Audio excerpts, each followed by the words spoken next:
Hi friends, எல்லாருக்கும் அஸ்ஸலாமு அலைக்கும். கம்பு லட்டு எப்படி செய்கிறதுன்னு பார்க்கலாம் வாங்க. அதுக்கு நான் 1 டம்ளர் அளவுக்கு கம்பை நல்லா வறுத்துக்கிறேன். கம்பு நல்லா வறுபடும் போது பாப்கார்ன் மாதிரி வெடிக்கும். அந்த ஸ்டேஜ் வந்தோடனே அடுப்பு ஆஃப் பண்ணிவிட்டு கம்பை நல்லா ஆற வச்சு பொடி பண்ணி எடுத்துக்குங்க.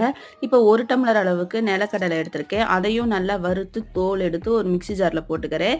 தேவையான அளவுக்கு வெல்லம், இனிப்புக்கு தேவை வெல்லம், ஒரு ஏலக்காய் அதையும் சேர்த்து நல்லா பொடி பண்ணி எடுத்துக்குங்க. இப்போ ஒரு 4 ஸ்பூன் அளவுக்கு நெய் சேர்த்து நம்ம பொடி பண்ண கம்பை அதில் சேர்த்து நல்லா வறுத்துக்கலாம். வறுக்கும் போதே நல்ல மணமாக இருக்கும். அந்த மணம் வந்ததுக்கப்புறம் நம்ம நிலக்கடலையும் வெல்லத்தையும் அரைச்சோம் பார்த்தீங்களா, அதையும் சேர்த்து நல்லா வறுத்து தனியாக எடுத்து வச்சுக்கலாம். இப்போ ஒரு 4 ஸ்பூன் நெய் சேர்த்து ஒரு ஏலக்காய், முந்திரி, திராட்சை எல்லாம் பொன்னிறமாக வறுத்து நம்ம பொடி பண்ணி வச்சதில் போட்டுக்கலாம். இப்போ உருண்டை பிடிச்சி பாருங்கள். நல்லா கெட்டியமாக உருண்டை பிடிக்க வந்துச்சு அப்படின்னா பரவாயில்ல. அப்படி உருண்டை வரலைன்னா லைட்டாக தண்ணி தெளித்து நல்லா உருண்டை பிடிச்சிக்கோங்க. இப்போ சூப்பரான கம்பு லட்டு ரெடி.